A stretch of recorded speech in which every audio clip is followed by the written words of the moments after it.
Welcome to CoreLife Eatery, CoreLife actually the restaurant, and today's CoreLife lesson. Dr. Kerr is going to be speaking today on mission to Africa. Dr. Kerr is a good friend of mine for years of practice, and I've been to Africa actually on a trip with him years ago, and I hope you find it entertaining. Here's the way it will work is, as I mentioned, we're live streaming, so those of you who are watching online are welcome to send in questions. For those of you here, we'll wait till the end if you have questions, and then Dr. Kerr will finish with your questions. Thank you. So, thanks, Todd. And thanks for the opportunity to speak, and thank you for coming, whether you're here or somewhere else scattered about the eastern United States.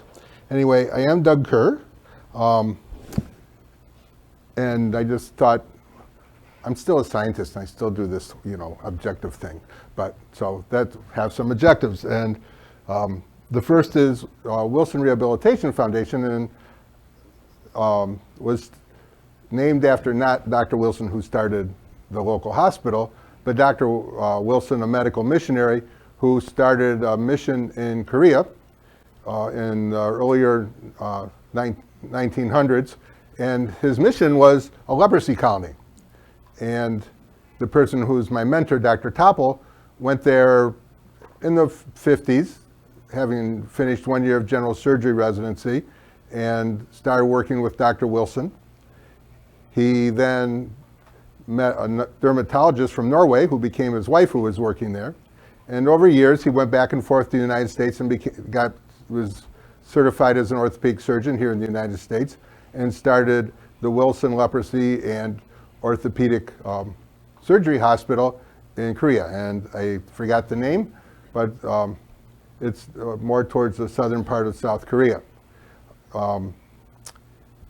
It is a very big, very busy hospital that did 3,000 some total joint replacements last year, and has planted a couple other hospitals. So Dr. Topple came back when his kids were starting to go to college and worked here for a number of years. And in 1984, he, with some others, started the Wilson Rehabilitation Foundation to continue to support the work in Korea. And then in 1990, he was called to Kenya to start an orthopedic surgery department at Kikuyu Hospital. And we'll show you where that is. So by 1998, with the help of a USAID grant, they built a specialty hospital, freestanding, which is totally unusual and unheard of in Africa, and probably not another one except maybe in South Africa that's freestanding. So how did we get involved? Well, in 2003, our pastors at our church that Todd and I attend went there with a friend who runs a thing called Outreach Foundation, and they build churches and schools for emerging Presbyterian congregations in East Africa and actually all over the world. And they support evangelism training all over the world. So in 2005, the first group from our church went, and lo and behold, they stayed on the grounds of the orthopedic hospital. And as 2007 approached for the next trip, I said, well, if they're going to go there, I'd like to work at the orthopedic hospital. And I did, and I thought I'd go back every 2 years, but the truth of it is, Lord got in my mind, and I've been back twice a year ever since, to Kikuyu or another hospital. And so what drives us? And basically, come on in. Welcome. No problem. So basically, our motto is rise up and walk. And it comes from John 5, 7, and 8. And there was a pool where invalids gathered, or people with diseases gathered. And when the pool stirred, the first one in the pool by history was cured. And so in John 5, 7, Jesus is walking by the pool, and an invalid says, "Sir, I have no one to help me into the pool when the water is stirred. While I'm trying to get in, someone else goes down ahead of me." Then Jesus said to him, "Get up and walk. Get up, pick up your mat and walk." And at once the man was cured. And he picked up his mat and walked. And there's some other similar scriptures that involved his disciples. and beyond that, the rest of us. Now, we can't do the miracles that they've done, but we can help in lots of ways. Our purpose then is to improve access to and the quality of orthopedic care offered by mission hospitals in developing countries. And there's 3 ways. And you'll see them as we go through, but just so we get through the boring part here, is 1, to provide care of the most indigent patients. Everybody has to pay for their care ahead of time, and if you can't pay, you don't get cared for. So we help pay for their care. Second, the hospitals need capital equipment in order to do good surgery in terms of operating room tables and x-ray machines. And third is, anybody know anything about orthopedic surgery? We use things called implants, like we do implant a total hip, or when we fix a fracture, we put a rod down the bone to fix it. Those are implants, and we help provide the best possible implants that we can get to these people. So let's start a little tour of where we work, and you'll understand how we work with that. In this first slide, here's obviously Africa, a very big place. Kenya is a part of sub-Saharan Africa and Eastern Africa. And then zooming in, we have Kenya, and Nairobi is here. And that will be a reference point for a lot of the places that we are. So we say Tanzania here, Uganda, Somalia, Ethiopia, sort of surrounding it. And so, again, zooming in more, here's Nairobi, and about 10 miles away is a place called Kikuyu. There's 43 tribes in Kenya, and they all have their own languages. And the only language I can speak is English, because as soon as I learn another dialect, they don't speak that. So anyway, Kikuyus in central Kenya, the Kikuyus are the biggest tribe in Kenya. And this is the Kikuyu Orthopedic Rehabilitation Center. It's set in its own campus of about 18 acres. And the hospital has 38 beds, 2 operating rooms, and a clinic. And when clinic's running, which is every day, you come and you sort of like the deli. You take your number and you wait till they call it. And people will walk, take public transportation, which is 15-passenger vans that go through crazy traffic and provide a good proportion of the patients at the hospital. And then they wait until it's their turn. So here's sort of the population you observe. This is a slum which is about 2 miles from the hospital. And the women gather the water.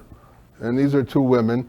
And what strikes you there is the lady with the peg leg carrying her 5-gallon water can on the back, who desperately needs to come to the hospital so she could get a decent prosthesis.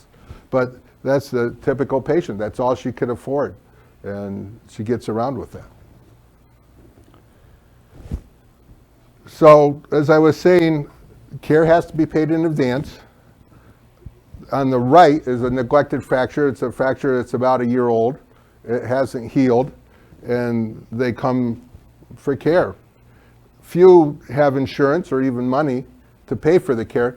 It costs $5 to go to clinic, and there's lots of people who can't afford that or even the x-rays. Now the average salary is about $1,250 a year. That's about doubled in the last 10 years, so the economy of Kenya is no doubt getting better. But still, there's a little population that's making a lot of money in the 39 other million people who aren't making any money, hardly. And so they come to the mission hospitals because care is available. It's much less expensive. Interestingly, if you go to the National Hospital and you have a broken arm, you may wait months to get it fixed, because they go there, but and actually it may be free, but you can't get treatment because they don't have enough resources. So we have what we call a poor patient fund, where we send the money over there, and they have an algorithm for deciding who uses it. Because if it's so hard to decide, who's going to get care. So if you need a care and you don't have money, you may sell a cow. You may hold a fundraiser in your community just to raise money for care. To get your hip replaced costs about $3,300. And so even with the improved economy, that's still 3 years' salary. So these are some of the things we see, or severe burns. This is a hut in the slums, and you'll notice the open fire and the baby, and kids fall in it, and they get these terrible burns. And you might think, well, that's plastic surgery, but in Kenya, orthopedic surgeons take care of the burns. And you see lots of little kids with deformities. On the upper right is somebody with club feet. This little girl had surgery for club feet. This person has terribly knees, and sometimes it's congenital, but oftentimes it's just because of bad nutrition. And then there's your average, terribly cute little kid with a broken arm. And again, on the upper right's a terribly burnt hand, and this girl has had surgery for that. And on the lower right, it's another one of those neglected fractures. That's the lower bone called the tibia, and normally it's like this, and that's angled about like that. One of my friends, who's been going there since 1998, he's an orthopedic surgeon who has spent a lot of time there. His saying is after you get there and you start rounds or you're in clinic, it takes 90 seconds to see something you never saw before. And whether it's just a tumor that's been neglected, or it's a fracture that's been neglected, or the worst arthritis you've ever seen in a joint. Those are the things you see. My last two 90-second adventures were a young man who got hit who was bitten by a hippopotamus, and the lady who had both her tibias broken by the hyena. So anyway, this is just for a little bit of an interlude. This is a place called the Sheldrake Elephant Orphanage. Poachers kill the mothers for their tusks, and that leaves their orphaned calves, or they fall down boreholes, or it's a big fight between the farmers and the animals for who's going to control the land, so the farmers just up and kill the mother. And so they're taken here, and they're maybe only hours or weeks old, and they have a handler that's with them all the time, and eventually they're released back into the wild. It's just an incredibly good program. And we have our own giraffe here in the southern tier, but this is called the Giraffe Center in Nairobi. And you can feed the giraffes, and they'll kiss you if you want them to. I sort of tend to avoid that. And we talked about the implants. Here, I used the red lines to show the edges of a joint. Well, you might understand that it's bad when the implant is sticking into the joint. So what we do is provide things like the implants on the right, and that's was invented by a doctor in the state of Washington. And here we have to use all fancy x-ray machines to put these nails in. And he invented a way of doing the fancy nails with no need for an x-ray machine. He hasn't gotten the Nobel Prize for medicine yet, but he most certainly deserves it. And on the lower right, that's the operating room table that was there when I first went, was probably from the 1940s. And since then, we've bought 2 new operating room tables, like the one you see there. And we have managed to send, they're called C-arms, or there's instant x-ray, a group from our church painting the hallways in the hospital. So we try to help any way we can. So these are some of our friends that we'll see later. Now, you and I can't walk across the plains like that, but the Maasai guys can. They really like to eat us. So anyway, another place we serve is called Maua. Here is Nairobi. This is about, 8-hour drive, you think, Liz? Seems like it. Yeah. And a couple of doctors who volunteer there, Dr. Topple, as I said, and Dr. Farley. They would typically go in the fall, and Liz and I had the opportunity to do follow-ups at home.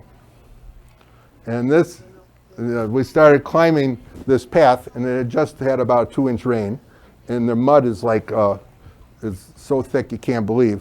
And so these are two young physical therapists, and we're climbing the hill, and they're about to disappear, which leads to this cabin. And this is an older man, and it has a young baby because it's a polygamous society, a lot of people. And I'm sure this was more than one wife, but this little baby had his club feet fixed in November. So we climbed up the hill and met them there. And he's a Mira farmer, M-I-R-R-A. And that's something that you chew, and it's a stimulant. And it's very popular with the truck drivers there to keep them awake. And they make, you know, the grand sum of about $6 a kilogram. So we checked out his feet and went on to the next place, down through the cornfields, to check this little girl who had had her arm surgery and has a great result. She had broken her elbow and it had to be straightened later on. And then when we're coming back down and we're headed for the cars, all these little kids started coming out of the woods. And then you see them peering from behind trees. They'd never seen white people before. And so we were worth lots of laughs. Moving along, there's Nairobi down here. This is called Masailand. This is a hospital, a children's center for kids with severe disabilities, who we support by providing care for them in the hospital and for administrative expense for the center. This little guy must have an IQ of 130.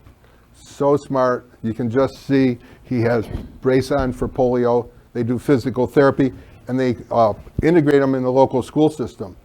And as physical therapy, as they said. And this is Daniel, the director of it. Daniel has polio, and they contracted him as a little kid. And he grew up in the home. And then he got his education and came back and is the director. So we'll keep moving here. Crossed Africa to Cameroon, to a place called Mutangeni, and this awesome doctor, Dr. Ndazi, who's board certified in surgery and orthopedic surgery, and probably if he had time to take the test, he would be in medicine as well. Dr. Ndazi was rested, I wasn't. And we provide for him operating room tables, and we've provided saws and drills for him. And one thing I should have said before, in Kenya, the first time I went, there was 45 orthopedic surgeons, Kenyan orthopedic surgeons for 40 million people. Now it's up to about 90 orthopedic surgeons for 45 million people. So it's so underserved, but our goal is not for me to be there doing surgery, but to let them develop their practices. So this kid here came from 300 kilometers away because he heard of Dr. Ndazi. Now we're in the Democratic Republic of the Congo. And this is a place called IMCK. It's a Christian Medical Institute of Kasai in Kasai province.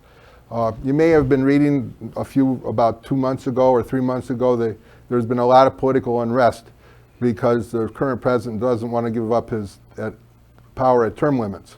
And so some rebels came along and they killed 40 policemen not far from this hospital. So they have a great deal of courage to be there.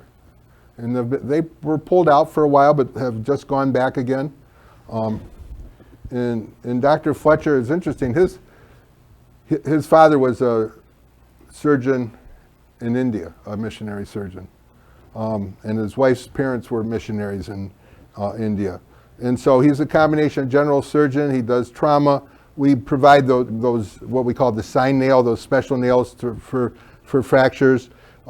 He's also the engineer of the hydroelectric dam that provides power for the hospital. Interestingly enough, there is no electrical utility anywhere in the Congo. There's a city called Kananga, about 30 minutes away from here. 1 million people, no public electricity. And last is Ethiopia, where you see, and we provide instruments for them. That's one place I've never been. And our current major project that we're working on is at this hospital. This was, Mawa was up here, as you recall. This Mount Kenya, the second tallest mountain in Africa. And on the east slope, there's Chagoria.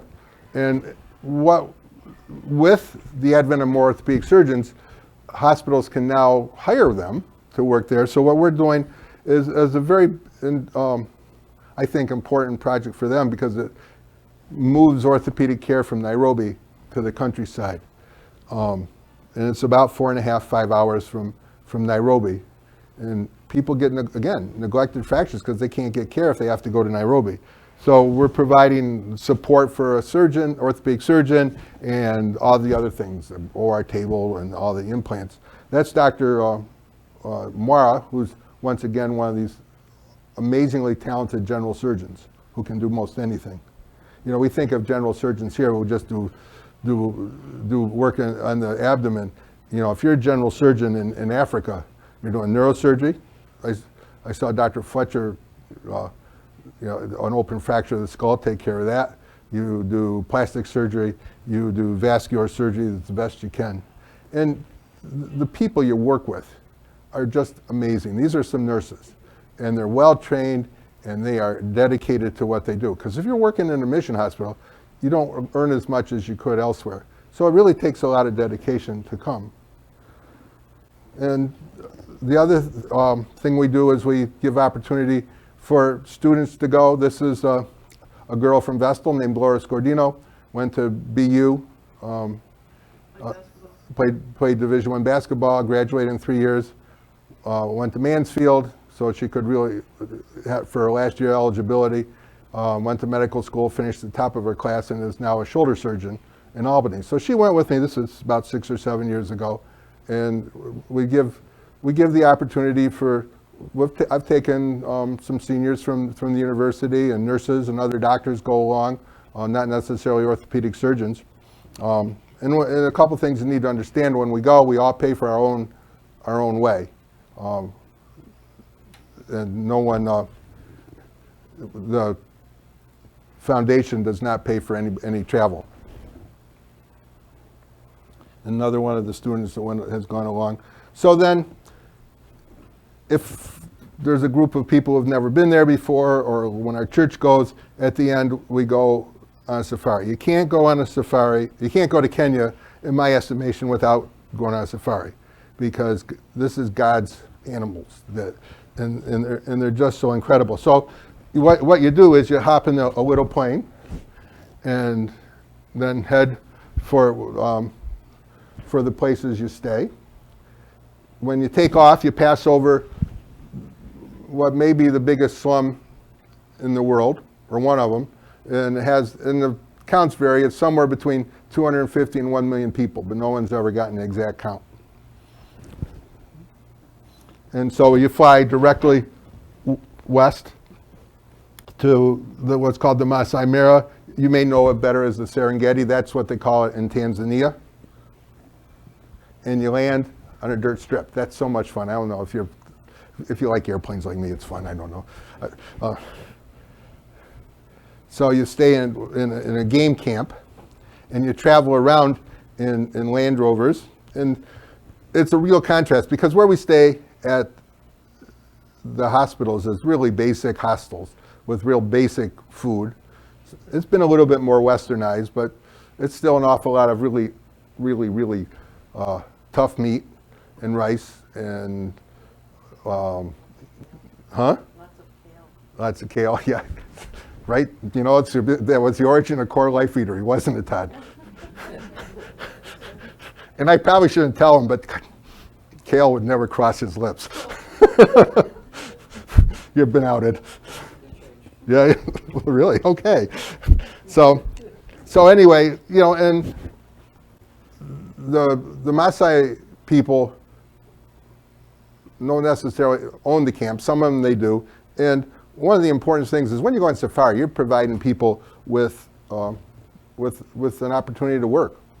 And so they put on exhibitions, and on the right you see that guy who probably has about a 35 or 40-inch vertical leap. And that's a selection process for the women. Because if you can jump high, you can see over the herds and you can see far, so you're a good herder, and so that makes you a good husband, I guess. And actually, and it's true that the Maasai warriors, they go out and their initiation to manhood is they have to kill a lion with their knife. And I guess they do it okay, but still people get killed. So that's me on the lower right, or your lower left. I'll never get a wife. 3-inch vertical leap. So, well, the elephant, one of the big fives, one of the really, really cool animals. The mothers kind of hang out together with the calves, and the fathers, there's usually one bull, and the other bulls that aren't strong enough don't hang out with them. So here's a leopard. Usually they're really hard to see. And usually they find them like this, sleeping after they've taken their wildebeest that they had for breakfast up in the tree. Can you see him here? I'm sorry, it doesn't project there very well. But that's a wildebeest, and you can just see his hooves hanging down there. And our friends the elephants again, and the calves. And this is the baboon with the baby riding on the back. Well, and they look really nice and sweet. But one time I was there were two baboons who took down a gazelle. They travel incredibly fast. So the cuteness is just an illusion. And there's all sort, if you're a bird watcher, it's a wonderful place to be. I'm not a bird watcher, so I don't have a lot of pictures. And then our friends, the warthogs, they're ubiquitous, they are friendly, they're pretty social, they just kind of hang out. And there's some of the camps that we've been in, they just kind of hang out in the bushes around the tents and stuff like that. And then there's the second part of the big five, the lion, who's protecting the mother, who's protecting the cubs. And you have to understand, when you're in the car, you're from the car. If I'm the car, you might be the lion. It's that close.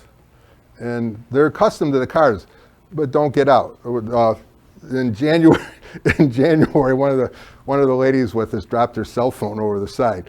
So the driver was a Maasai guy. So he says, "Can you reach over the side and get it?" Well, there was no way in the world I was going to be able to do it. He crawls across down the street, hangs out of the car to get the phone, because he wasn't getting out by the lions.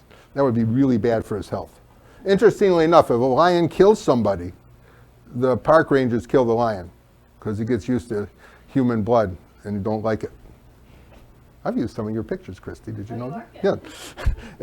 And these are hyenas. They're the scavengers of the Mara. These guys up here, they were messing with the pride of young female lions. And they will occasionally take down a lion. Mostly they come along and clean up what the lions don't eat. And it kind of goes, the male lion and makes a kill, and he eats, and then everybody else. And so, and sometimes there's those are wildebeest, and sometimes you just see them intermingling. It's kind of crazy. They were from me to you guys away from one another, and I guess the lion wasn't hungry. And wildebeests are known to be kind of dumb animals. So, and this is a Cape buffalo, and this is, for all you biology students, a great example of symbiosis, because that's called an oxpecker bird, who's cleaning the termites and parasites out of the ear of the Cape buffalo. Cape buffalo aren't nice either. You don't want to be anywhere near them. And this is a rhinoceros. Rhinoceros are even harder to find when you're out in the Mara than a leopard. This one actually was one that was in captivity that I took a picture of, because I don't really have a lot of picture of the wild ones. And the elephant's one of the great graceful animals of God's creation. Or, yeah, giraffes, I'm sorry. And zebras, thank you, totally blocking. Are there, and the wildebeest, it's interesting, the wildebeest used the zebra as the early warning system. Because, and everybody says the wildebeest are so stupid, but if you're stupid, how did you figure out how to use the zebras as your friends? And gazelles, and hippos. Again, as I pointed out earlier, you don't want to be around them when they're coming after you. An ostrich, and they can move incredibly fast. Cheetah, who moves the fastest of all. And a crocodile. And the sunsets and sunrises there are just incredibly beautiful and makes you so glad that you've been there and God's blessed you with the chance of being there. And maybe the most important thing that you do there is you make relationships. These are girls who are at a school for rescued girls who have escaped from being married when they're 13 and possibly and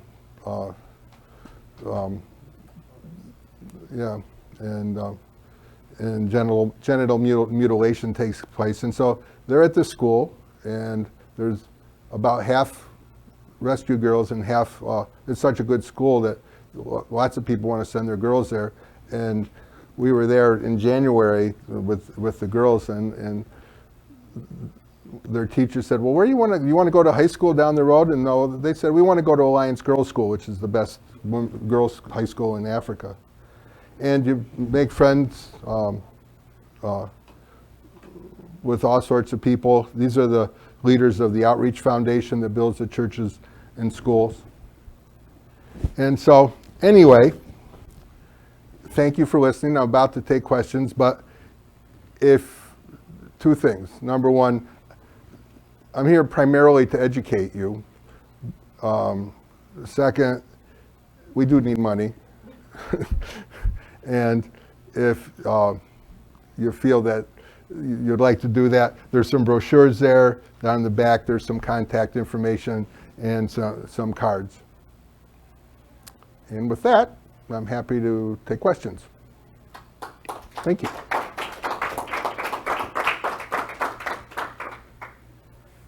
If there are any. What was your motivation to go on your first mission trip? I had wanted to serve in the third world probably since I was started in practice, and just the timing of it never came around until 10 years ago when the opportunity came to stay at Kikuyu at the same time the people from our church were there.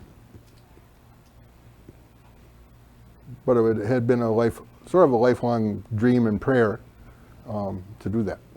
And when I first went, there was one orthopedic surgeon, and I worked 10-hour days or more. And now that I've been retired for a while, I don't do surgery, but now they have a full staff. And what's nice about this hospital, Kikuyu, is it's very close to Nairobi, and the residents there don't get anywhere near the good experience you do here. And they mostly take care of fractures in the national hospital. And when they come out to Kikuyu, they see all sorts of things they don't get to do, like total joints and other reconstructive surgery. And there's 2 junior surgeons who have graduated from their residencies but aren't fully board certified. And so for them, it's a place to get unbelievable experience. When are you going back? January, I think, is the next time. Typically it's a January, September sort of schedule. And I do adjust the schedule, depends when other people can go as well. If people want to go? Well, if people want to go, if you want to work just go, it's better to find out about the Outreach Foundation. But if you have a medical skill, or if you're, I think, basically a senior student at BU who's interested in medicine. So a nurse, I've taken nurses, as I said, I've taken senior students, I've taken medical students at various stages of their time in medical school. Residents have gone along, as well as attendings, and physical therapists. Anybody else have any questions for Dr. Kerr? Yeah. I have a question. Sure. You mentioned that there was some limited electricity at some of the hospitals. Did you have any trouble getting sterilization of your equipment, or? No, they have basic steam sterilization. Kikuyu has its own generator, as Chigoria, but the hospital in the DR Congo is just totally unique in that it has its own hydroelectric, so it always has power. So I just want to tell a quick story that I had when I was with Doug over there. So my background's physical therapy, and a couple of years ago, a couple of friends and I opened up Core. And so I didn't really want to go to physical therapy when I went there, so I ended up being out in the, working in some churches and some schools, and that actually What is the girls' place? the girls' place that we helped build that building. But anyway, one of the days I was there, Doug said, "Hey, why don't you go down to the PT department and see what you think?" And so, so there was in third world countries, there's usually not a shortage, at least the places I've been, of equipment, but people just don't know how to use the equipment. So there was all of this stuff. And I walked in, and they speak English in Africa, which is different than many other third world countries. So it's actually really nice because you can get to know the kids, you can get to know the people. And so I went into what's the PT's name? No. Your friend. Doesn't matter. Yeah. He's a really, really wonderful guy from Africa. And I said, "Hey, is there anything I can do?" And he said, "Well, we have this equipment here. I don't know what it is, and we don't know how it works. And it's been here for years." So I went there, and there was this old traction machine that was like in the corner, and it wasn't working. And I have no mechanical skills at all, and I don't know why. Second that. Yes, I have no idea why I could figure out how to make it work. But I sort of messed around with it, and I hit the button, and the lights turned on, and it started to work. And so Doug said, "Listen, we have a woman upstairs that's been in her bed for weeks. She's got horrible pain. Would you think about putting her on that?" And I'm like, "What the heck?" So she came down in a wheelchair, and she didn't know me, and she had no idea what was going on. You have to put these belts around her, and she was very uncomfortable with some guy, white guy, putting these belts around her, and I didn't have any idea, I didn't really know much about her. So anyway, I put her on this table, strapped her all in, turned the thing on, and so she had traction for like 15 or 20 minutes. And, she didn't like it at first, it was pinching her and whatever, but she stayed for 20 minutes, did her thing. And so, I got her undone, and she got back in her wheelchair, and she went back upstairs. And so we went back to our rooms, and, the next day they have rounds. And so I did rounds with the doctors that morning, and there was an empty bed. And it was that lady that had gone on traction. She woke up the next morning, she was pain-free, and she got her stuff, and she walked home. And I can't remember, but she lived miles and miles from there. And what was really funny is that, it's just, one of the things is part of what the people in Africa and around the world need is just our knowledge. This is how this stuff works, and here's some ideas. So that was a really meaningful part of my trip there. Yeah. And one of the things we try to do is there's a book called Toxic Charity. And toxic charity is when someone goes somewhere and they paint a hospital or they paint a school, and then someone comes along 3 months later and paint the same hospital in the school. And it goes back to the parable. If you fish for someone, you feed them for a day. If you teach them to fish, you feed them for life. And that's really, really what we're trying to do. And so that I don't need to do surgery, and I haven't done it in a long time, so it's probably just as well I don't. but just give them the best conditions to do the best work possible. So in closing, so CORE is about being active. Look, we haven't done anything like this before with this kind of story as a lesson. But the reason we did is because what Doug and the people that have been to Africa do is they get out and experience life in whatever venue it looks like. And so I wanted to start by saying this is something I did. It was very meaningful for my wife and I's life, and I hope it's meaningful for you. So thank you for coming. There's people that haven't eaten meals. If you get a strap, it's half price today. We thank you for coming. Eatatcore.com. You can see at YouTube. Eatatcore.com. You can see the video and everything else we have. Thank you. Thank you. Thanks, Doug. Thanks, Doug. Thank you.